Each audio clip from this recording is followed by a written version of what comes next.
You guys excited to be here? Welcome. I'm going to welcome you to my hometown, even though I live an hour north. One thing you're going to realize that everything in Denver or everything in Colorado is under construction because people keep moving here. So, no, welcome, guys. I hope you're excited for this event. This morning, I want to share 3 lessons that I have learned that have changed my career. In fact, they're the 3 lessons that are the reason I am standing on stage this morning talking to you as the founder of Complete Game Consulting. But before we get to those 3 lessons, I want to take you guys back in time. Sometimes you got to take a step back before you take a big leap forward. Let me take you back to 2011 and describe or tell you who Andy Neary was in 2011. I was running a small benefits department for a P&C agency, Midwest Insurance Group in Delafield, Wisconsin, and I hated it. In April of 2011, I was involved in a pretty bad car accident. In fact, my car was hit by 2 semis. And somehow I walked away with a shattered hand and a bad concussion. A month later, my girlfriend decides to break up with me. And by July, I had hit rock bottom. Now, I think everybody at some point in their life hits rock bottom.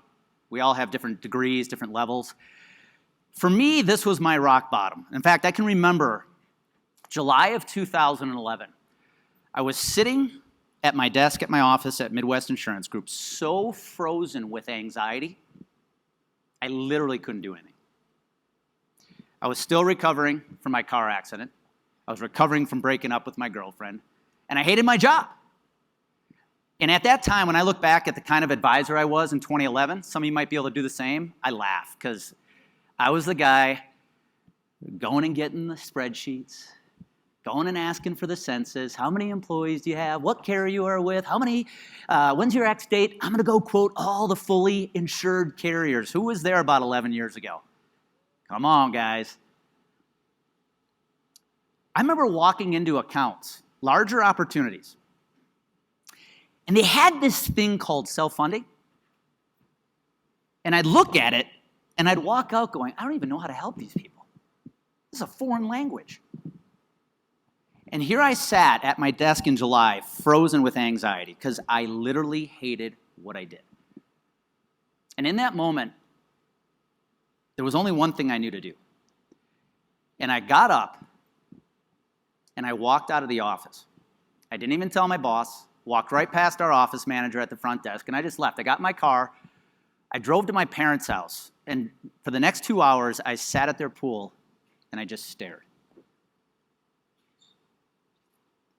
And I didn't know what to do next. And 2 hours later, I left my parents' house, I drove home, and I made a decision that would alter my career. I did not know it at the time, but it was a decision to quit. The next day, I walked into Midwest Insurance Group. Jeremy and I went and grabbed lunch. Jeremy was a friend of mine, and I said, dude, I can't do this anymore. I hate my job and hate working with these small groups. At the time, they sold mainly to construction and manufacturing, so great P&C opportunities, right? Small groups for benefits. And then this thing called the Affordable Care Act was coming around the corner. I'm like, forget that. I'm done. And I quit. And when I walked out that day, I had no idea what was next. In fact, I thought that was going to be my last hurrah in the health insurance industry. But what's next came calling 2 days later. Because 2 days later, I get a call from Chris Meyer, Chief Operating Officer at Burkwald & Associates.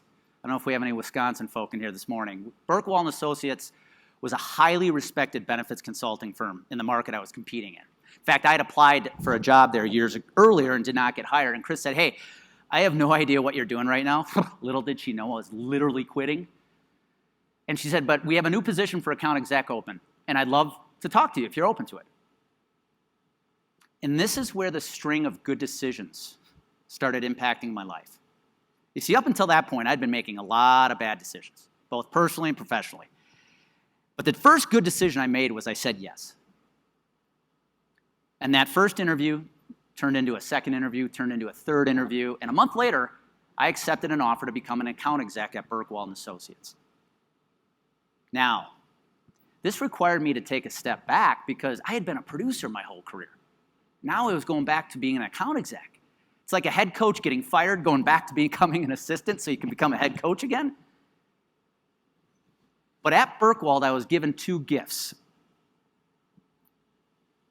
Number one, I was given a mentor. Dan Berkwald was the first mentor I had in this industry. He taught me about health insurance.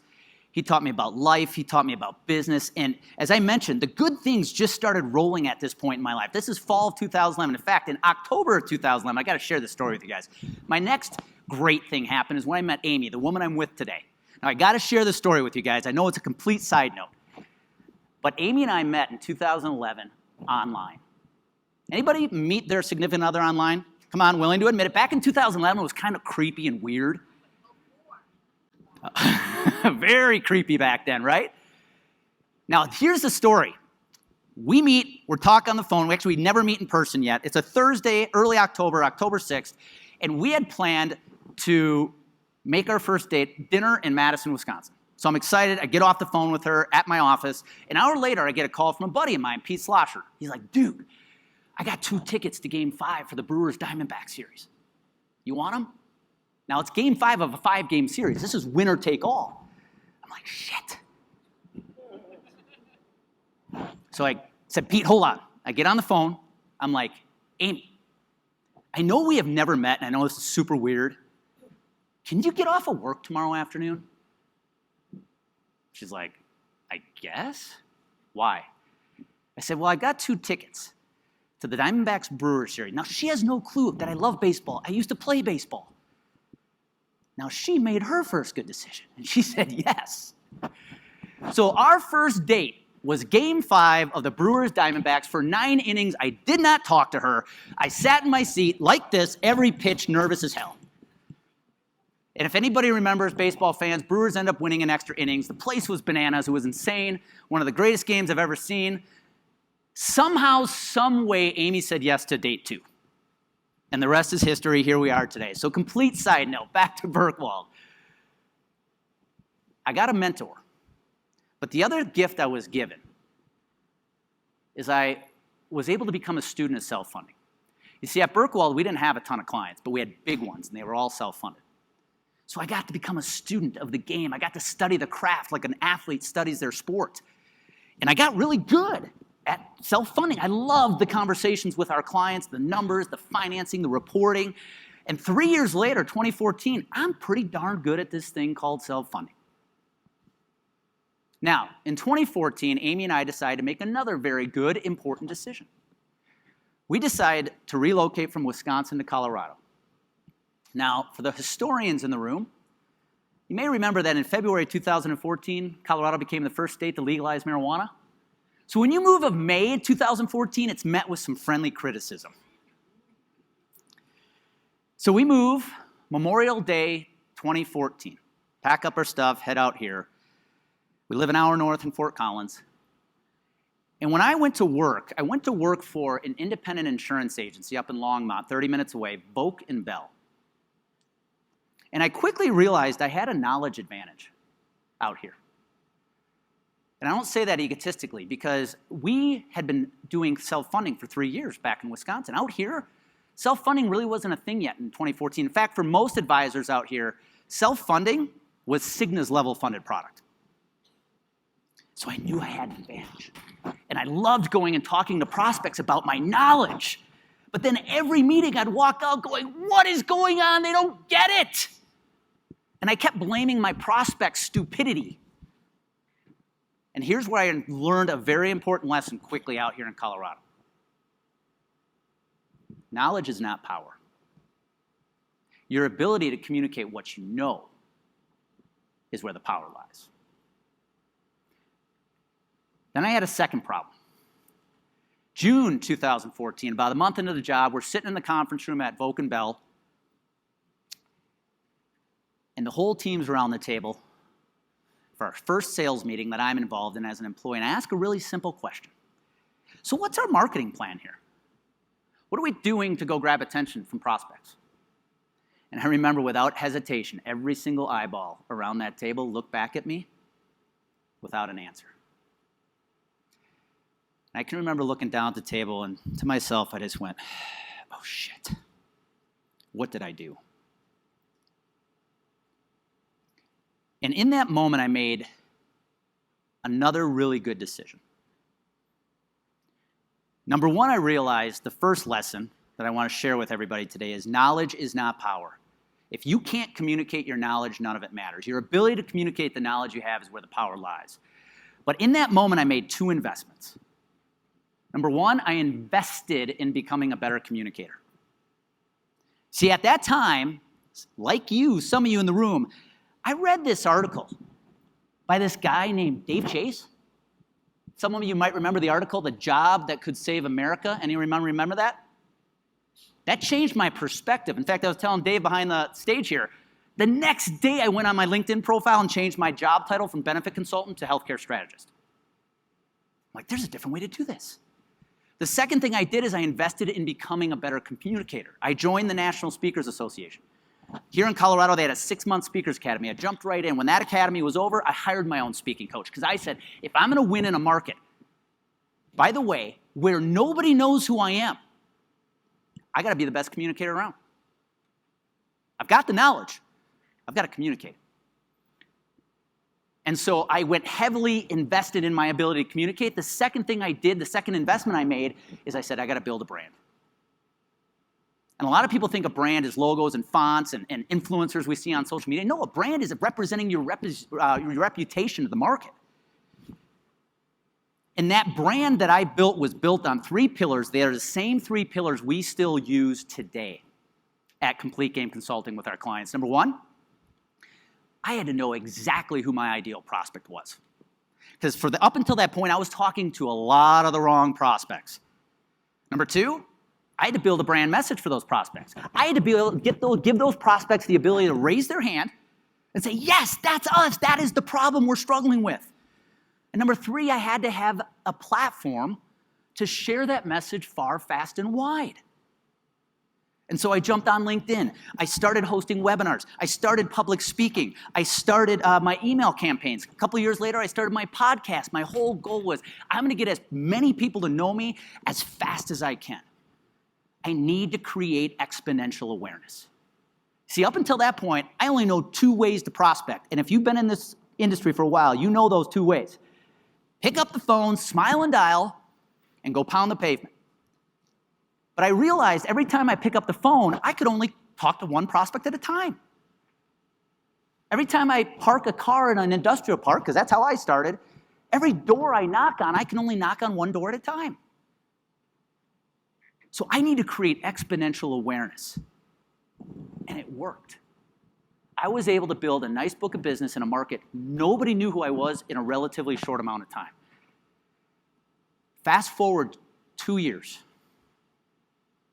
This is where these next 2 lessons came in. It's January 2017, and I'm invited to speak at an event down here in Denver. Truth be told, I didn't do much research on the event. I put my hat in the ring, signed up, filled out the RFP, and I was picked. So in one early winter morning in January, I'm excited. I get in my car, I drive down to the south side of Denver. I get ushered into the breakout room that I'll be speaking from, set up my PowerPoint, get everything ready, and now the attendees start walking in. And I'm greeting people, and I'm counting the people coming in. 8, 9, 10, and then the door shuts. And I pause. And to myself, nobody heard this, I said, seriously? I drove all the way down here through traffic to talk to 10 people? Now, I gave myself a pep talk. And I walked up to the front and I said, dude, you invested a lot of money in becoming a speaker. You need to pour your heart out here. You need to give, you need to teach. This is what you want to do. And so for the next 45 minutes, I poured my heart out. I taught more than I wanted to. I gave away everything for free. And I gave a presentation on how to build a better health plan with less money. And I told stories. And after that talk was over, people started coming out of the room, shaking my hand, thanking me. But one gentleman came up to me in particular, and he said, dude, I have never heard anybody talk about health insurance like that. He said, that was one of the best presentations I've ever seen on the topic. He goes, this is exactly what my team has been talking about. I would love for you to jump on a call. Here's my business card.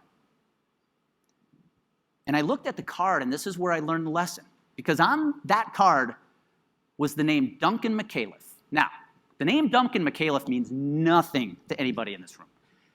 It's his job title in the company is with that should. You see, Duncan was the director of total rewards for a little company called PepsiCo, a Fortune 50 company. Now, what I didn't realize is this conference was intended to be small. There were only a few attendees, but they were made up of some of the largest local and national companies. And my story, my ability to communicate, just grabbed the attention of a Fortune 50 company. And it's there I learned my second lesson. Plato said this once, "Those who tell stories will rule society." Communication is everything. And so I just kept leaning into communication. 2 months later, I am running a benefits roundtable for the Boulder County public sector market. We had St. Vrain Valley School District, Boulder Valley School District, City of Boulder, County of Boulder, City of Longmont. Heck, Cherry Creek School District was driving up from Denver to be a part of it. We had 3 of the 5 largest school districts in the state in this thing, representing over 25,000 employee lives. And I'm running it with my stories, my teaching. We had Clint Flanagan come in speaking about direct primary care, Ryan Schmid from Vero Health, Jim Milway come in. And we have 25,000 lives we're influencing. And it hit me again, yes, those who tell stories will rule society. Fast forward 2 more years. And this is where I learned my third lesson. This is the one that still grabs too much resistance from this industry, and I want to share it with you. It's 2019. I'm no longer with Volk & Bell. They've sold to GBS. So I moved on. I'm now a partner with the Olson Group out of Omaha. And I'm in the Omaha airport on a Friday night. I'm just ready to come home. It's been a long week, hard week on the road. And I'm standing in line for Southwest. I'm thinking I'm like A17. And if anybody's ever been in Omaha's airport, it's not really big, so it's hard to actually make a line. And this gentleman comes up to me. Never met him, never seen him. And he takes his phone and he goes, "Hey, is this you?" And I recoil a little bit, regain my focus, and I said, "Yeah." And what he had about on the phone was my LinkedIn profile. He said, "Dude, I love your stuff." He said, "Keep posting that. I've been following you for a year. I'm taking what you're telling me and I'm sharing it with my employees." I said, "Man, I appreciate that. That means a lot. By the way, what's your name?" "Steve Garbarich." It's cool. So he went back in his line. I stayed in mine. Got on the plane, and I did what everybody in this room would have done. I went right to LinkedIn. I'm like, who is this guy? And sure enough, Steve is the CHRO of a company called CSG with 5,000 employees. And it's here I learned the third lesson. When he came up, I didn't know who he was. Within 30 seconds, I felt like I knew him forever. And this is the lesson I learned. Business is no longer about who you know. Business is about who knows you. In a noisy industry like we're in, gang, you got to get people to know who you are. Now, I wish I could have a Disney ending to all of these stories. I wish I could tell you I ended up writing PepsiCo. I ended up writing Boulder Valley School District. I ended up writing CSG. But you know what happened in every single one of those cases? Every single time, each one of those companies sat me down and said, "Andy, I would hire you today, but I can't. You're not big enough." And in that moment, I realized I had 2 choices. I could leave Olson Group and go to work for a Lockton, a Gallagher, an Aon, the big boys, so I had the support and the size to win it.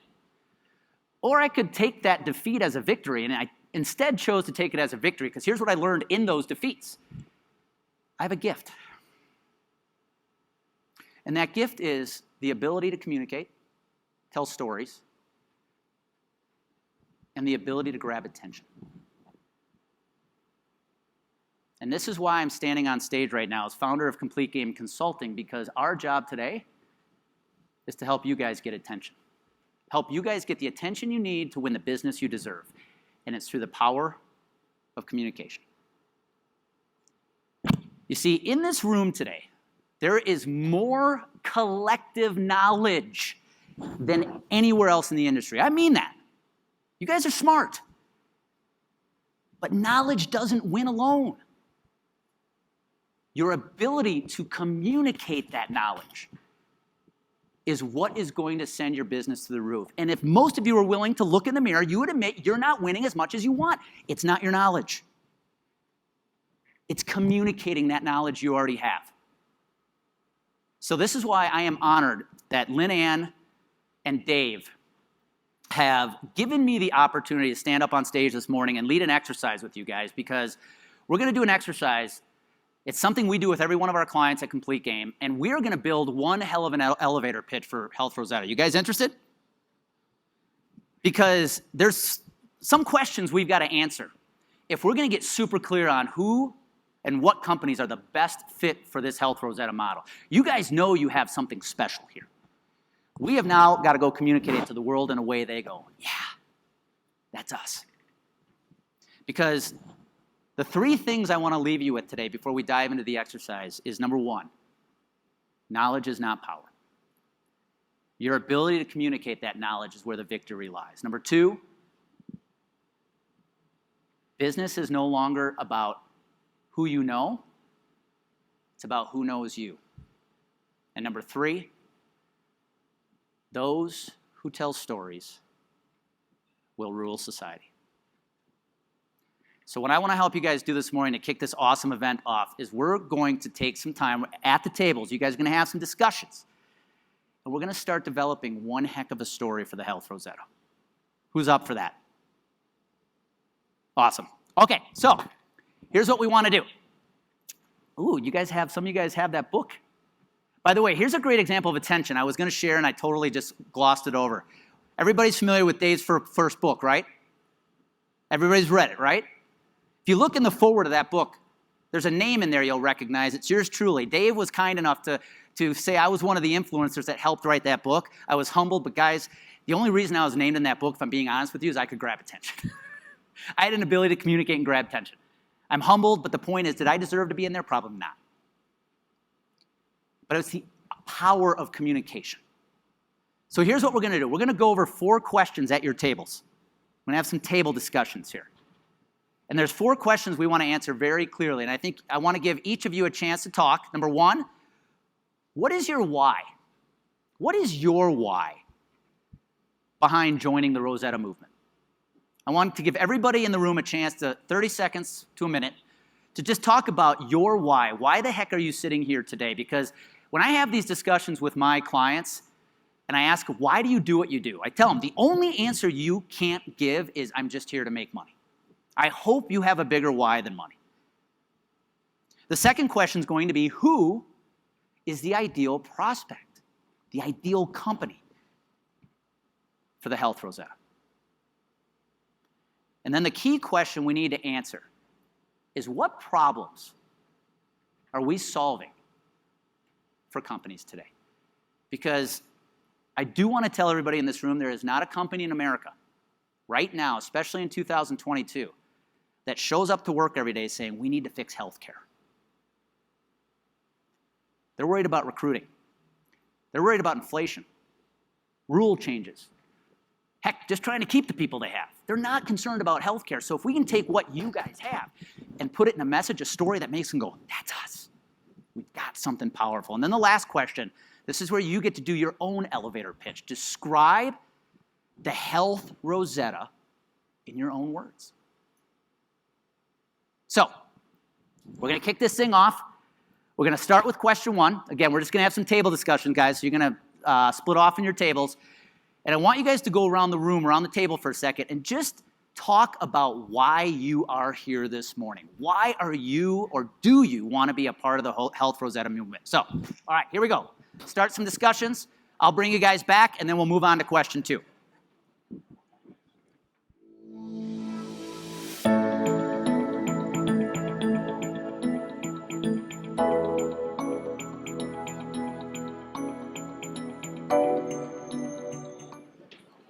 As you guys are having these discussions, now slowly move into question number 2. What kind of company is the ideal fit for the Health Rosetta model? Start describing that company.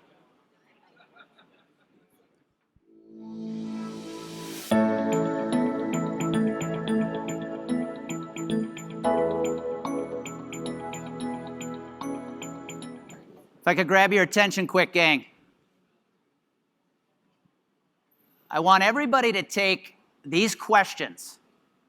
We're a little behind time, so I apologize. I want everybody to take these questions and chew on them today, after the event's over. Because, guys, here's where the secret is. I want to share this with you.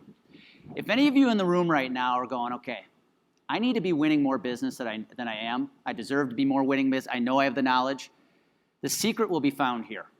Number 1, when you look at who your ideal prospect is, there's 2 ways to identify an ideal prospect. There's demographics and there's psychographics. Everybody in this room has been taught how to identify a prospect demographically. Size, location, industry, number of employees, right? Psychographics is how do they think? What do they stand for? What do they believe? How do they make decisions? Because your favorite clients believe what you believe. They stand for what you stand. They make decisions like you make, and they let you do your best work. So when you think about the best clients for the Rosetta, think about the psychographics. And when you think about the problems that you help them solve, it is not fixing healthcare. It is not lowering prescription drugs. It's controlling their cost in a time of inflation. It is helping them create a package that stands out when they're just trying to recruit the best people right now. When you focus on the right problems, you focus on the right people with the right message, and you lock it in on them, you're going to get the right people to raise their hand over and over and over. So even though we had to cut the exercise a little short, guys, take these questions back to your team, back to your company, and chew on them. Go through them. Because I promise you, this is the unlock that is going to take the right business with the right prospects to the next level. So I want to thank you guys today. I hope you guys are ready for an awesome conference. Who's ready? You guys are a little quiet this morning. I think what we got coming up next is a countdown video, a welcome video. So again, guys, I just want to thank you for listening to me for the last 20, 25 minutes. I hope it was a little insightful, a little beneficial, a little impactful. Guys, you are working with some of the best right now. This is your opportunity to take what you're doing to the next level. The advice I want to leave you with, knowledge is power. That ability to communicate that knowledge you have, guys, will be everything. So thank you, guys. I appreciate it.